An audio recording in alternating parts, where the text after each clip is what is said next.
All right, China finally has confirmed a lot of what Trump went and did over there. So if you were watching carefully through the media and everything, a lot of people were saying Trump went over to China. He bowed the knee. He didn't get anything out of it. China played him, and none of this stuff's going to actually happen. Well, then China comes out and says, "No, here's what it did happen. Let's tell you." So Kobesi letter reports. White House announces multiple U.S.-China trade deals developments following President Trump's meeting with China's President Xi. These have all been confirmed by China now, okay? China will address U.S. concerns regarding supply chain shortages related to rare earths and other critical minerals. China approved initial purchase of 200 American-made Boeing aircraft. China will purchase at least $17 billion per year of U.S. ag through the next 3 years. China restored market access for U.S. beef by renewing expired listings of more than 400 U.S. beef facilities, adding new listings. China has resumed imports of poultry from U.S. states determined by USDA to be free of avian influenza. And then President Xi will be visiting the White House this fall. So here is just the beginnings. Okay, this is and I think we're actually going to see this with Russia here soon as well.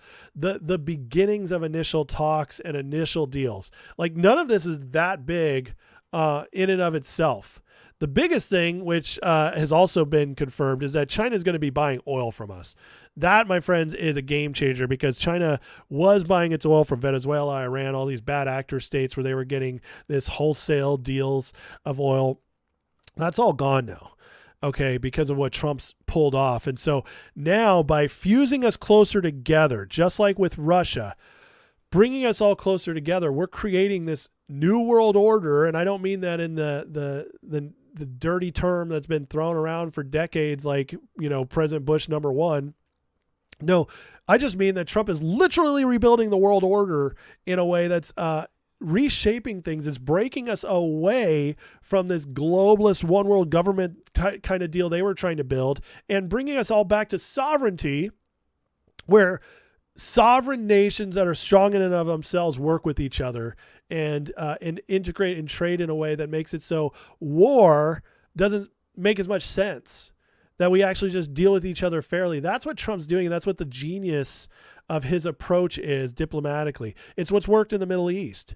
I mean, the Middle East is, other than Iran, at the most peace it's been in a very long time, and that goes back to Trump's first term as well, with the Abraham Accords, which have been spreading, and how Trump went out there and he's bringing peace to a region everybody said would always be impossible to bring peace to. Well, now he's working on doing the same with China, and then the next will be with Russia as well. Now, Marco Rubio, as I've been reporting on this, he's now starting to say the exact same thing. Listen to him on this reshaping. States need to take over the Venezuelan oil industry. Well, we don't need to. First of all, let me go back up. We don't need Venezuela's oil. We have plenty of oil in the United States. What we're not going to allow is for the oil industry in Venezuela to be controlled by adversaries of the United States. You have to understand, why does China need their oil? Why does Russia need their oil? Why does Iran need their oil?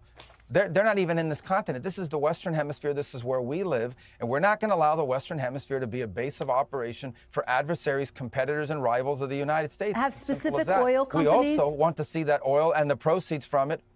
Hold on. We want to see the oil proceeds of that country benefit the people of Venezuela. Why have 8 million people left Venezuela? 8 million, the single largest mass migration probably in modern history, left Venezuela since 2014 because all the wealth of that country was stolen to the benefit of Maduro and his cronies in the regime, but not to the benefit of people of Venezuela. You know how destabilizing 8 million migrants is? The number one fear that Brazil has, that Colombia has, that all these countries in the region have about what's happening in Venezuela and our involvement is they're afraid of another mass migration event.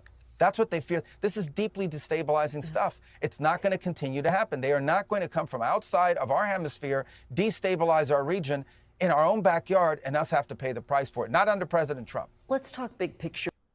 Did you hear that word he kept using, destabilize?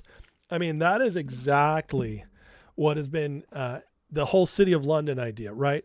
Okay, so that you got the City of London system, that's the cabal, the WEF, Davos, who it's not London proper, but this system they've been using to create this globalist idea. But destabilization is what they love. So they were involved in Venezuela. They were using proxies through CIA, etc., deep state. And then you also have China involved in Venezuela, Iran, obviously City of London, Iran. But destabilization is always the key, because in destabilization, they can cause spikes in oil prices whenever they want. They can mess with shipping whenever they want. They can create wars pretty much whenever they want to rev up the war machine. Okay, get the bankers their money again, get the defense contractors working, bring people in to pillage these countries. That's what has been going on for so long. And Rubio, without saying it, he's saying it.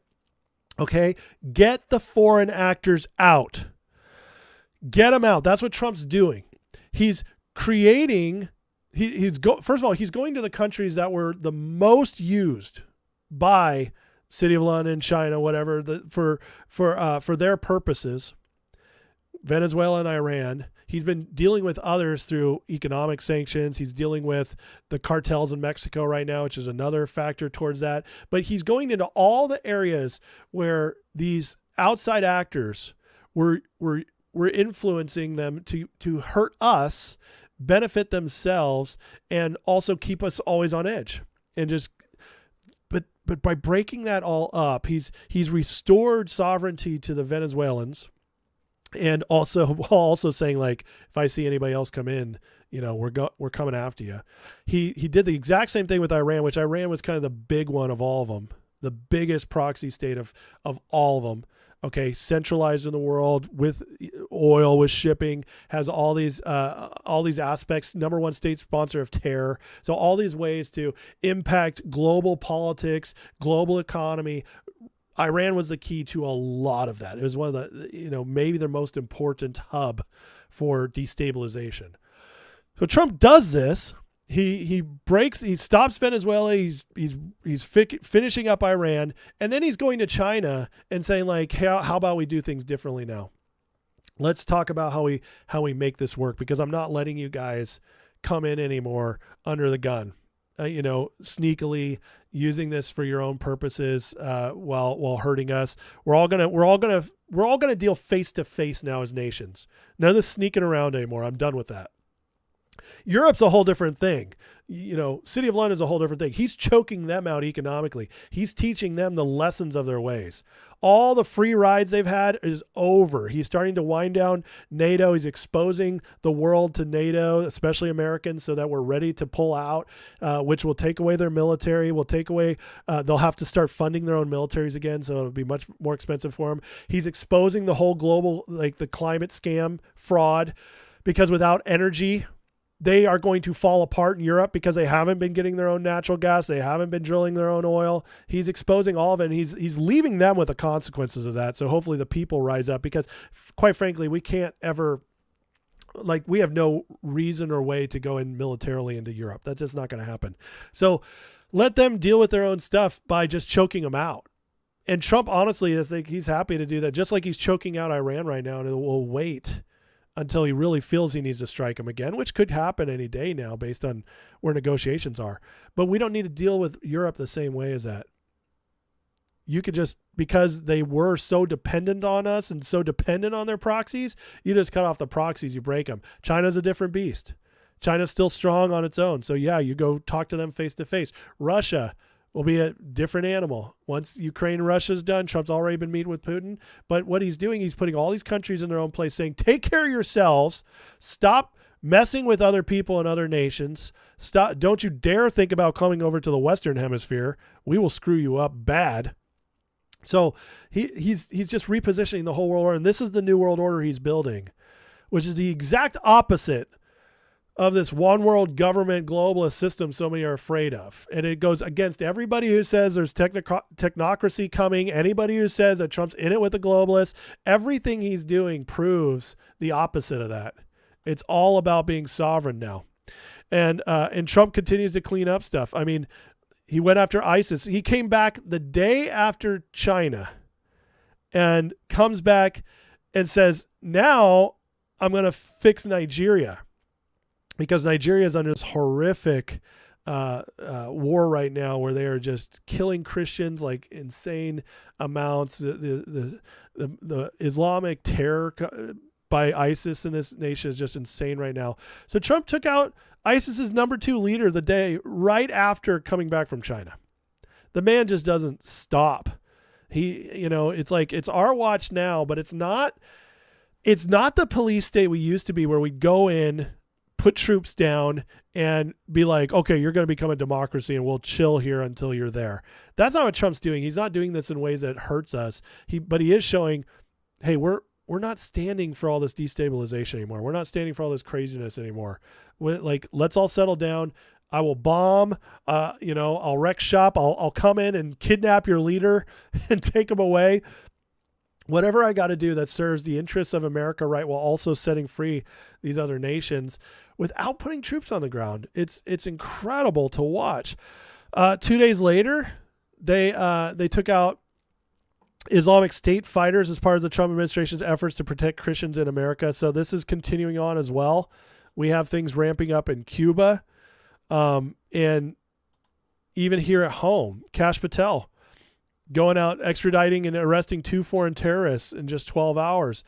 Mohammed al-Assad plotted multiple violent attacks across America, primarily on Jewish locations, previously responsible for plotting nearly 20 attacks abroad. Then a Tren de Agua member. See, this is part of the New World Order. We're just not letting this happen.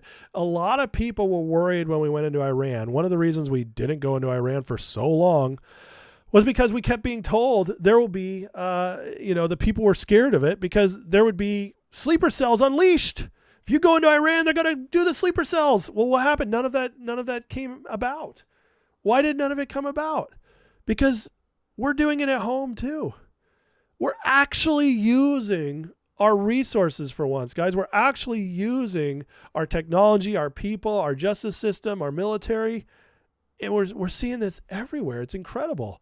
And it should make every single American feel safer than ever, knowing how well we're doing all this and how little of the fears are coming true as a result. It's incredible stuff. So back to Iran, it looks like like Trump. I have a feeling that Trump was ready to strike this week, and Iran brought up another deal. And it's been a terrible deal. Trump's already talked it down, but Trump is ramping up his rhetoric now that he's back from China. And he said this the other day: for Iran, the clock's ticking. They better get moving faster. There won't be anything left of them. Time's of the essence. And then we got Karg. We have tanker tally at Karg's Island hit post-blockade peak. They're running out of tankers to store oil. So they're starting to hit their end of getting the oil out, which is very bad for them because if they have to turn off their pumps, they could be set back 5-10 years because all that depressurizes. There's salt water can get in them because of where they're at. Very bad for them if they have to stop pumping their wells.